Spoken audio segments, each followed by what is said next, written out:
नमस्कार दोस्तों, स्वागत आपका अपने न्यूज चैनल में। तो चलिए बात करते हैं देश व दुनिया की तमाम बड़ी खबरों के बारे में। लेकिन उससे पहले हम आपके लिए डेली लेटेस्ट न्यूज लेकर आते हैं। कांग्रेस के लिए तेलंगाना में ओए होए, मध्य प्रदेश, छत्तीसगढ़ और राजस्थान में मोए मोए। 4 राज्यों के चुनावी नतीजों में कांग्रेस पार्टी को खुश होने की वजह सिर्फ एक ही राज्य ने दी है, वो है तेलंगाना। कांग्रेस के सभी नेता तेलंगाना की जीत से गदगद हैं, लेकिन वहीं अन्य राज्यों में मिली करारी हार भी उनके लिए चिंता का विषय है। जहां एक और तेलंगाना में कांग्रेस के पास ओए होए जैसे गानों पर खुश होने का कारण है, वहीं मध्य प्रदेश, छत्तीसगढ़ और राजस्थान में कांग्रेस के लिए मोए मोए मूवमेंट हो गया है। दरअसल मोए मोए इन दिनों इंस्टाग्राम पर एक प्रचलित गाना है। किसी भी दुख की घड़ी में लोग इस गाने का इस्तेमाल करते हैं। हाल ही के दिनों में काफी वायरल भी हो रहा है। बताते चले कि इस गाने को सर्बियन सिंगर टेरा डोरा ने गाया है। गाने का टाइटल डेजनम है। इस गाने में मोए मोए का मतलब होता है बुरा सपना, और कांग्रेस के लिए ये किसी बुरे सपने से कम नहीं है कि वो बाकी राज्यों में चुनाव हार गई है। जनादेश स्वीकार, लेकिन विचारधारा की लड़ाई जारी। राहुल गांधी ने स्वीकार की हार। राहुल गांधी ने चुनाव नतीजों पर ट्वीट करते हुए लिखा है, मध्य प्रदेश, छत्तीसगढ़ और राजस्थान का जनादेश हम विनम्रता पूर्वक स्वीकार करते। विचारधारा की लड़ाई जारी रहेगी। तेलंगाना के लोगों को मेरा बहुत धन्यवाद। प्रजालु तेलंगाना बनाने का वादा हम जरूर पूरा करेंगे। सभी कार्यकर्ताओं को उनकी मेहनत और समर्थन के लिए दिल से शुक्रिया। वहीं तेलंगाना की जीत पर प्रियंका गांधी ने भी ट्वीट करते हुए लिखा है, तेलंगाना की जनता ने इतिहास रच दिया है, ये तेलंगाना की जीत है। वहीं पीएम मोदी ने मध्य प्रदेश, राजस्थान और छत्तीसगढ़ के चुनाव परिणामों पर जनता को नमन किया। चुनाव नतीजे जारी होने के बाद कमलनाथ ने भी प्रेस कॉन्फ्रेंस कर कि हम मध्य प्रदेश के मतदाताओं का फैसला स्वीकार करते हैं और भाजपा को बधाई देते हैं। कांग्रेस के दिमाग में 20 साल पहले वाला मैजिक 2024 के लिए इस हार को शुभ मान रही पार्टी। मध्य प्रदेश, राजस्थान और छत्तीसगढ़ में भाजपा को प्रचंड बहुमत हासिल हुई है। कांग्रेस पार्टी को इन तीनों राज्यों में बेहतर प्रदर्शन की उम्मीद थी, लेकिन ऐसा नहीं हो पाया। करारी हार के बाद कांग्रेस पार्टी को 20 साल पहले वाले चमत्कार पर भरोसा है। कांग्रेस को लगता है कि 3 राज्यों की हार उसके लिए शुभ है। पार्टी नेता जयराम रमेश ने अपने ट्वीट में साफ कर दिया है। उन्होंने लिखा कि 20 साल पहले कांग्रेस पार्टी छत्तीसगढ़, मध्य प्रदेश और राजस्थान में चुनाव हार गई थी। इसके कुछ माह बाद ही लोकसभा चुनाव में कांग्रेस पार्टी सबसे बड़ी पार्टी बनकर उभरी थी। कांग्रेस ने तब केंद्र में सरकार बनाई थी। इस आशा, विश्वास, दृढ़ संकल्प और लचीलेपन की भावना के साथ भारतीय राष्ट्रीय कांग्रेस आगामी लोकसभा चुनाव के लिए तैयारियां कर रही है। जुड़ेगा भारत, जीतेगा इंडिया। छत्तीसगढ़ में सच हुई मोदी की भविष्यवाणी। राम गौ माता का आशीर्वाद भी बघेल के नहीं आया काम। धान का कटोरा कहे जाने वाले छत्तीसगढ़ में फिर से भाजपा काबिज होने जा रही है। हालांकि भाजपा की तरफ से मुख्यमंत्री कौन होगा ये अभी तक साफ नहीं है। अगले कुछ दिनों में इसका निर्णय हो जाएगा। भाजपा की इस जीत के पीछे की वजह पार्टी का साइलेंट कैंपेन बताया जा रहा है। छत्तीसगढ़ का ये परिणाम इसलिए भी अप्रत्याशित बताया जा रहा है क्योंकि कांग्रेस को यहाँ पर मजबूत माना जा रहा था और मुख्यमंत्री भूपेश बघेल के चुनावी कैंपेन के आगे भाजपा कमजोर दिख रही थी। लेकिन भाजपा ने चुनावी प्रचार में जबरदस्त तरीके से वापसी की और 5 साल के लिए बघेल सरकार को सत्ता से बाहर का रास्ता दिखा दिया है। वहीं छत्तीसगढ़ की सत्ता में वापसी का सपना देख रही कांग्रेस के हाथ में कई मुद्दे थे, खासतौर पर गाय, गोबर और गौमूत्र। मुख्यमंत्री भूपेश बघेल ने गोपालकों से गोबर खरीदना शुरू किया था, बाद में गौमूत्र भी खरीदना शुरू कर दिया। दावा किया जा रहा था कि गोबर और गौमूत्र को खरीदने के कारण महिलाओं का वोट कांग्रेस को जाएगा, लेकिन ऐसा हुआ नहीं। छत्तीसगढ़ में हिंदुओं की आबादी 96% है। इसी वजह से भूपेश बघेल ने सॉफ्ट हिंदुत्व का रास्ता भी चुना था। भूपेश बघेल ने राम के वनवास काल से जुड़े स्थलों को दुनिया के पर्यटन मैप पर लाने की महत्वाकांक्षी योजना शुरू की। राम के साथ भूपेश बघेल कृष्ण की भी शरण में गए थे। उन्होंने कृष्ण कुंज योजना की भी शुरुआत की थी। राम और कृष्ण को लेकर भूपेश बघेल का सॉफ्ट हिंदुत्व भाजपा के हार्ड हिंदुत्व के आगे टिक नहीं पाया। भूपेश बघेल सरकार सिर्फ हिंदुत्व के मुद्दे पर फेल नहीं हुई, हिंदुत्व के अलावा ओपीएस के मुद्दे पर भी कांग्रेस को हार मिली है। कांग्रेस पुरानी पेंशन स्कीम को गेम चेंजर मान रही थी, लेकिन नतीजों ने बता दिया कि कर्मचारियों के बीच पुरानी पेंशन स्कीम की भी चर्चा नहीं रही। सिर्फ छत्तीसगढ़ नहीं, राजस्थान और मध्य प्रदेश में भी जिस ओपीएस को कांग्रेस तुरुप का इक्का मान रही थी, लेकिन फेल साबित हुआ। कन्हैयालाल की हत्या का मुद्दा, संतों को टिकट, गहलोत की गारंटी पर ऐसे भारी पड़ा बीजेपी का हिंदुत्व कार्ड।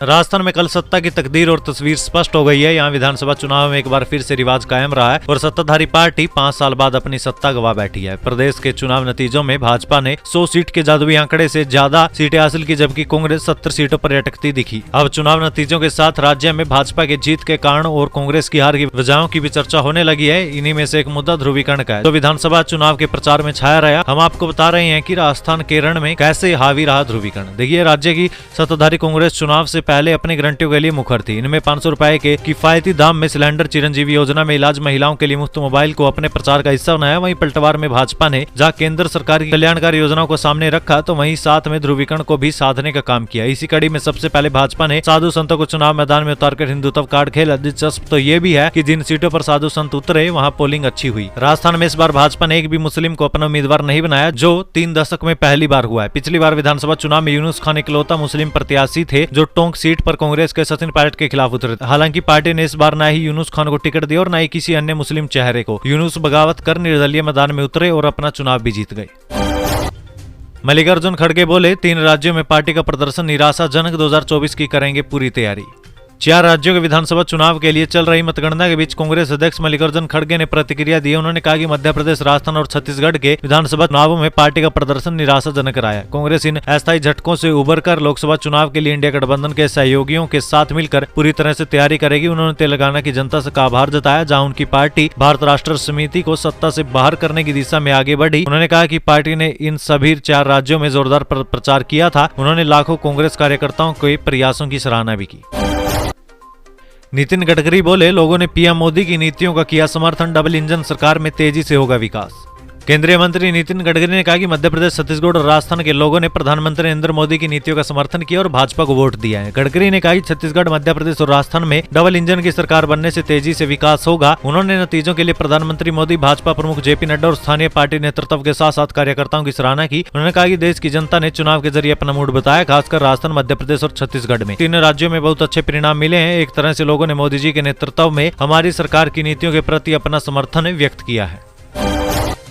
कांग्रेस की हो गई मोई मोई, पीयूष गोयल ने राहुल गांधी का वीडियो किया शेयर।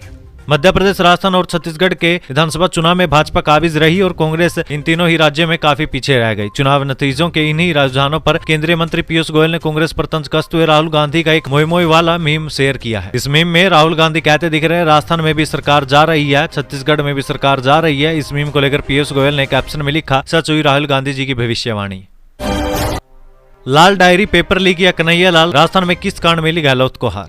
देखिए, राजस्थान में बीते लंबे समय से सरकारी भर्ती के लिए पेपर लीक का मुद्दा गरमाया रहा। इस मुद्दे को भाजपा ने खूब भुनाया और कांग्रेस को घेरा रखा। इसके अलावा उदयपुर में कन्हैया लाल की हत्या के बाद भी कांग्रेस पर राज्य में तुष्टीकरण की राजनीति करने के भी आरोप लगे। इन सभी के अलावा भाजपा की ओर से कांग्रेस पर राज्य में भ्रष्टाचार के भी आरोप लगाए गए। सीएम गहलोत बार बार ईडी की कार्रवाई का विरोध करते रहे, लेकिन उन्हें इसका कोई भी फायदा नहीं मिला। राजस्थान कांग्रेस पर 5 साल के कार्यकाल में गुटबाजी पूरी तरह से हावी रही। सचिन पायलट और अशोक गहलोत के समर्थक लगातार एक दूसरे पर हमलावर रहे। आखिर में केंद्रीय नेतृत्व की ओर से डैमेज कंट्रोल की कोशिश भी हुई, लेकिन तब तक शायद काफी देर हो चुकी थी। इसके अलावा पूरे चुनाव में लाल डायरी का मुद्दा बार बार सामने आया। गहलोत के मंत्री रहे राजेंद्र गुडा ने लाल डायरी में सरकार के अवैध हिसाब होने की बात कही थी। भाजपा की ओर से इस लाल डायरी के मुद्दे को पूरे चुनाव में जोर शोर से उठाया गया। इसके अलावा टिकट बंटवारे में भी पार्टी नेता कहीं नाखुश हो गए थे। राजस्थान में गहलोत की हार का कारण इन सभी मुद्दों को माना जा सकता है। मध्य प्रदेश में क्यों बुरी तरह हार गई, जीत का दावा ठोकने वाली कांग्रेस, जानिए 5 बड़ी वजह। देखिए, जो कांग्रेस 2019 में बहुमत के आंकड़े तक पहुंच गई थी, तो ऐसा क्या हुआ कि 2023 के चुनाव परिणाम के रुझानों में अब तक बुरी तरह हार की कगार पर खड़ी है। इसके 5 मुख्य कारण है। पहला तो एंटी इनकम्बेंसी का कोई रोल नहीं था। दूसरा, दिग्गज कमलनाथ ने किसी को नहीं आगे बढ़ने दिया। तीसरा, यूथ लीडर्स का कोई भी बैकअप नहीं, यानी कि किसी यूथ लीडर को आने ही नहीं दिया गया पार्टी में। चौथा, कमलनाथ का अड़ियल रवैया। कमलनाथ में राजनीति नेतृत्व करने की क्षमता नहीं है। वो राजनेता कम और बड़ी कंपनी मैनेजर ज्यादा लगते हैं। 5वां, कमलनाथ की छवि पर भारी शिवराज की छवि। कांग्रेस में जहां कमलनाथ का रवैया तानाशाही रहा है, वहीं दूसरी ओर बीजेपी इसलिए भी आगे निकली क्योंकि एमपी के सीएम यानी मध्य प्रदेश के सीएम शिवराज सिंह चौहान कमलनाथ के विपरीत जमीनी नेता हैं। वे लोगों और विधायकों की सुनते भी हैं और बोलते भी हैं। शिवराज सिंह चौहान की सरल छवि कमलनाथ की छवि पर भारी पड़ गई। जो नतीजे आए हैं वो चौंकाने वाले हैं। अशोक गहलोत ने चुनाव नतीजों को बताया अप्रत्याशित। कांग्रेस ने अपनी हार स्वीकार कर ली है। बीजेपी की जीत की ओर बढ़ने के मद्देनजर मुख्यमंत्री अशोक गहलोत ने भी चुनाव परिणामों को अप्रत्याशित बताते हुए कहा कि इसे विनम्रता पूर्वक स्वीकार करते हैं। अशोक गहलोत ने कहा कि जनता का जो फैसला आ रहा है हम उसे स्वीकार करेंगे। जो नई सरकार बनेगी हम उसे बधाई भी देंगे। जो नतीजे आए हैं वो चुकाने वाले हैं। अशोक गहलोत ने कहा कि मैं जनसेवक हूँ, मैं अंतिम सांस तक देशवासियों की सेवा करूंगा। चुनाव में राहुल गांधी, खड़गे जी सभी ने चुनाव में कोई कमी नहीं रखी। मैं कार्यकर्ताओं से कहना चाहूंगा कि चुनाव में हार और जीत होती रहती है, कई कारण बन जाते हैं।